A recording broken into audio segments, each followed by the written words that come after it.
Hi hello, ಹೇಗಿದ್ದೀರಾ ಎಲ್ಲರೂ? ಪರಾಭವ ನಾಮ ಸಂವತ್ಸರ ಯುಗಾದಿಯ ಹಾರ್ದಿಕ ಶುಭಾಶಯಗಳು. ಈ ಯುಗಾದಿಯ ಹೊಸ ಸಂವತ್ಸರದಲ್ಲಿ ಇದು ನನ್ನ ಮೊದಲನೇ ವಿಡಿಯೋ ಆಗಿರುತ್ತೆ. ಯಾವುದು ಅನ್ಕೋತಾ ಇದ್ದೀರಾ? ಧುರಂಧರ್ ದ ರಿವೆಂಜ್. ಅಬ್ಬಾ, ಏನು ಹೇಳಬೇಕು ಏನು ಹೇಳಬಾರ್ದು ಈ ಸಿನಿಮಾ ಬಗ್ಗೆ, ಆದಷ್ಟು ಸ್ಪಾಯ್ಲರ್ ಕಂಟ್ರೋಲ್ ರಿವ್ಯೂ ಇದಾಗಲಿದೆ. ಬನ್ನಿ ಕ್ವಿಕ್ ಆಗಿ ನೋಡ್ಬಿಡೋಣ. ಮೊದಲನೇದಾಗಿ ನಿಮಗೆಲ್ಲ ಗೊತ್ತಿರೋ ಹಾಗೆ ಇಡೀ ಸಿನಿಮಾವನ್ನ ನುಂಗಿ ಹಾಕೋದು ಹಮ್ಜಾ ಅಲಿ ಮಜಾರಿ ಅಥವಾ ಜಸ್ಕಿರತ್ ಸಿಂಗ್ ರಂಗಿ. ಉಫ್, ರಣವೀರ್ ಸಿಂಗ್ ಒಬ್ಬ ದೈತ್ಯ ಪ್ರತಿಭೆ, ಅಲ್ಲಲ್ಲ ಭಯಾನಕ ಪ್ರತಿಭೆ. ಹಾಗಿದ್ರೂ ಕೂಡ ಬೇರೆಯವರ ಒಬ್ಬೊಬ್ಬರ ಪರ್ಫಾರ್ಮೆನ್ಸ್ ಕೂಡ ತೆಗೆದುಹಾಕೋ ಹಾಗೇ ಇಲ್ಲ.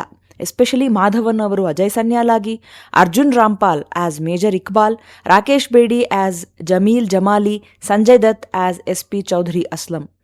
ಒಬ್ಬೊಬ್ರು ಅವರವರ ಪಾತ್ರ ಎಷ್ಟು ಪರ್ಫೆಕ್ಟಾಗಿ ಮಾಡಿದ್ದಾರೆ ಅಂದರೆ ಇದ್ರ ಹಿಂದೆ ಇರೋ ನಿರ್ದೇಶಕರ ಎಕ್ಸ್ಪ್ಲನೇಷನ್ ಎಷ್ಟು ಸಖತ್ತಾಗಿರಬೇಡ ಅನ್ನೋದು ನಿಮಗೆ ಗೊತ್ತಾಗುತ್ತೆ. ಸೆಕೆಂಡ್ ಹಾಫಲ್ಲಿ ಬರೋ ಮೇಜರ್ ಇಕ್ಬಾಲ್ ಮತ್ತು ಹಮ್ಜಾ ಅಲಿ ಮಜಾರಿ ಫೈಟ್ ಅದು ಬೇರೆನೇ ಲೆವೆಲ್. ಇನ್ನು ಸಾರಾ ಅರ್ಜುನ್ ಎಲಿನಾ ಪಾತ್ರದಲ್ಲಿ ಅವರ ಸ್ಕ್ರೀನ್ ಪ್ರೆಸೆನ್ಸ್ ತುಂಬ ಕಡಿಮೆ ಇದೆ, ಆದರೆ ಇರುವಷ್ಟು ಸಮಯದಲ್ಲೇ ಆಕೆ ಒಬ್ಬ ಅದ್ಭುತ ನಟಿ ಅಂತ ಪ್ರೂವ್ ಮಾಡ್ತಾರೆ. ಯಾವುದೇ ಸಿನಿಮಾ ಅಟ್ಲೀಸ್ಟ್ ಆಡಿಯನ್ಸ್ ಸೆಟಲ್ ಆಗೋದಕ್ಕಾದರೂ ಮೊದಲ 10 ನಿಮಿಷವನ್ನ ನಿರ್ದೇಶಕರು ವಾರ್ಮ್ ಅಪ್ ಅಂತ ಇಡ್ತಾರೆ. ಆದರೆ ಇದರಲ್ಲಿ ಹಾಗೆಲ್ಲ ಇಲ್ಲ. ಸಿನಿಮಾ ಶುರು ಆಗತ್ಲೇನೆ ನೀವು ಜಸ್ಕಿರತ್ ಸಿಂಗ್ ರಂಗಿನ ಫುಲ್ ಆನ್ ವಯೋಲೆಂಟ್ ಮಾಡೆಲ್ ನೋಡೋಕೆ ತಯಾರಿ ಮಾಡ್ಕೊಂಬಿಡಿ.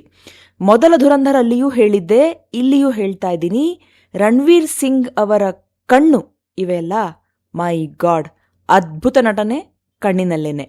ಈ ಸಿನಿಮಾದಲ್ಲಿ ಎಲ್ಲ ಇದೆ. ನೈಜ ಘಟನೆಗಳನ್ನು ನೀವು ಯಾರೂ ಅಲ್ಲಗೆಳೆಯೋ ಹಾಗೇ ಇಲ್ಲ. ಸಿನಿಮಾ ಪ್ರಾರಂಭದಲ್ಲಿ ಅವರು ಡಿಸ್ಕ್ಲೇಮರ್ನಲ್ಲಿ ಇದು ನೈಜ ಘಟನೆ ಆಧಾರಿತ ಸಿನಿಮಾ, ಆದರೆ ಯಾವುದೇ ರೀತಿಯ ಡಾಕ್ಯುಮೆಂಟ್ರಿ ಅಲ್ಲ ಅಂತ ಹೇಳ್ತಾರೆ. ಆದರೆ ನಿಜವಾಗಿಯೂ ಯಾರಿಗೆ ಬೇಕಿದೆ ಅದು?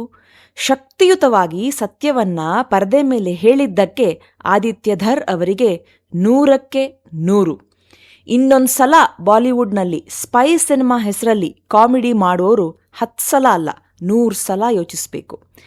ಅಂಡರ್ವರ್ಲ್ಡ್, ಪೊಲಿಟಿಕ್ಸ್, ಸ್ಪೈ, ಪಾಕಿಸ್ತಾನದ ಟೆರರ್ ಮೈಂಡ್ಸೆಟ್, ಈವನ್ ಪಾಕಿಸ್ತಾನದವರು ಕೂಡ ನೋಡ್ಕೋಬೇಕು. ಹಾಗೆ ತೆಗೆದಿದ್ದಾರೆ ಆದಿತ್ಯ ಧರ್. ಬಹಳಷ್ಟು twists and turns, suspense, action ಎಲ್ಲ ಇದೆ. ತುಂಬ ಫಾಸ್ಟ್ ಮೂವಿಂಗ್ ಆಗಿದೆ ಸಿನಿಮಾ. ಆದ್ದರಿಂದ ಪ್ರತಿಯೊಂದು ಸ್ಕ್ರೀನನ್ನು, ಪ್ರತಿಯೊಂದು ಡೈಲಾಗನ್ನು ತುಂಬ ಸೂಕ್ಷ್ಮವಾಗಿ ಕೇಳಿಸ್ಕೋಬೇಕು. ಮೊದಲ ಧುರಂಧರ್ಕ್ಕಿಂತ ಇದರಲ್ಲಿ ವೈಲೆನ್ಸ್ ಇನ್ನೂ ಜಾಸ್ತಿ ಇದೆ. ಮಕ್ಕಳು, faint hearted people better to stay away. ಎಲ್ಲೂ ಬೇಜಾರಾಗದೆ ಇರೋ ಹಾಗೆ 4 ಗಂಟೆ ಸಿನಿಮಾ ತೆಗೆಯೋದಿದೆಯಲ್ಲ, ಅಬ್ಬಾ, ಪ್ರತಿಯೊಂದು ಸೀನ್ನಲ್ಲಿ ಅದೆಷ್ಟು ಡೀಟೇಲಿಂಗ್, ಅದೆಷ್ಟು ಹಾರ್ಡ್ ವರ್ಕ್ ಅಡಗಿದೆ ಅಂತ ಗೊತ್ತಾಗುತ್ತೆ. ಮೊದಲ ಧುರಂಧರಲ್ಲಿ ನಾ ತೋ ಕಾರ್ವಾ ಕಿ ತಲಾಶ್ ಹೈ ಅನ್ನೋ ಹಾಡು ತುಂಬ ಕ್ಯಾಚಿಯಾಗಿ ಫೇಮಸ್ ಆಗಿತ್ತು. ಈ ಧುರಂಧರ್ ದ ರಿವೆಂಜಲ್ಲೂ ಒಳ್ಳೊಳ್ಳೆ ಹಾಡುಗಳಿದ್ದಾವೆ. ಆದರೆ 3 ಗಂಟೆ 49 ನಿಮಿಷಗಳ ಸಿನಿಮಾಟಿಕ್ ಎಕ್ಸ್ಪೀರಿಯನ್ಸ್ನಲ್ಲಿ ಅಬ್ಬರದಲ್ಲಿ ಹಾಡುಗಳು ರಿಜಿಸ್ಟರ್ ಆಗಲ್ಲ. ಕೊನೆಯ 10 ನಿಮಿಷ ಬ್ಯಾಕ್ಗ್ರೌಂಡಲ್ಲಿ ಅರಿಜಿತ್ ಸಿಂಗ್ ಅವರ ಧ್ವನಿಯಲ್ಲಿ ಬರುವ ಫಿರ್ಸೆ ಎನ್ನುವ ಹಾಡನ್ನು ತಪ್ಪದೆ ರಿಜಿಸ್ಟರ್ ಮಾಡ್ಕೊಳ್ಳಿ. ಮೂವಿ ಮುಗಿದ ಮೇಲೆ ಬಹಳ ಹೊತ್ತು ಆ ಭಾವ ಕಾಡೋಕೆ ಇದು ತುಂಬ ಸಹಕಾರಿಯಾಗಿದೆ.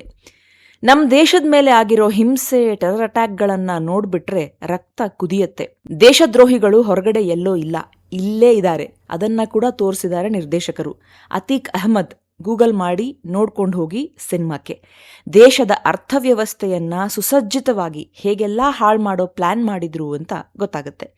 ಒಟ್ಟಿನಲ್ಲಿ ರೀಸೆಂಟ್ ಆಗಿ ಧುರಂಧರ್ 1 ನೋಡಿರೋದ್ರಿಂದ ಹೆಚ್ಚಿನ ಪಾತ್ರಗಳ ವಿವರಣೆ ಬೇಕಾಗದೆ ಅದ್ಭುತ ಓಘದೊಂದಿಗೆ ಸಿನಿಮಾ ನೋಡಿಸ್ಕೊಂಡು ಹೋಗುತ್ತೆ. ಎಲ್ಲರೂ ಹೋಗಿ ಥಿಯೇಟರ್ಗಳಲ್ಲಿ ನೋಡಿ.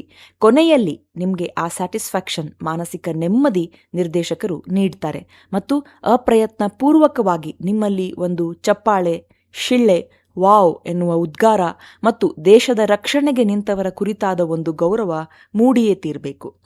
ಅಕ್ಷಯ್ ಖನ್ನಾ ಅವರನ್ನ ಮಿಸ್ ಮಾಡ್ಕೋತೀರಾ?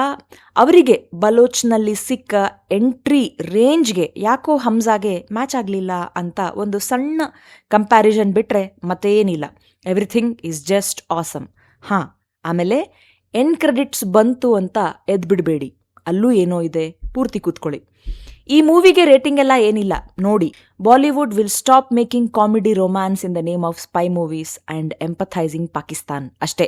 ಜನರಿಗೆ ಈಗ ಒಂದು ಬೆಂಚ್ ಮಾರ್ಕ್ ಸಿಕ್ಕಿದೆ. ಹಾಗಾಗಿ ಇನ್ನೊಮ್ಮೆ ಆ ತರಹ ಕಾಂಜಿ ಪಿಂಜಿ ಸಿನಿಮಾ ಮಾಡಿದ್ರೆ ಹೆಸರಿಲ್ದಂಗೆ ಸಿನಿಮಾ ಮಲ್ಕೊಂಡ್ಬಿಡತ್ತಷ್ಟೇ. ಮತ್ತೊಮ್ಮೆ ಸ್ಪೈ ಸಿನಿಮಾ ಹೇಗೆ ಮಾಡಬೇಕು ಅಂತ ಹೇಳಿಕೊಟ್ಟ ಆದಿತ್ಯ ಧರ್ ಅವರಿಗೆ ಧನ್ಯವಾದಗಳು. ನೀವು ಆಲ್ರೆಡಿ ಸಿನಿಮಾ ನೋಡಿದರೆ ಹೇಗನ್ನಿಸ್ತು ಅಂತ ಕಾಮೆಂಟ್ ಮಾಡಿ ತಿಳಿಸಿ. ನಿಮಗೆ ನಮ್ಮ ಚಾನೆಲ್ನಲ್ಲಿ ಮೂಡಿಬರುತ್ತಿರುವ ರಿವ್ಯೂಗಳು ಇಷ್ಟ ಆದರೆ ಬಾಳೊಂದು ಭಾವಗೀತೆ ಚಾನಲನ್ನು ಸಬ್ಸ್ಕ್ರೈಬ್ ಮಾಡಿ, ಲೈಕ್, ಶೇರ್ ಮತ್ತು ಕಾಮೆಂಟ್ ಮಾಡಿ.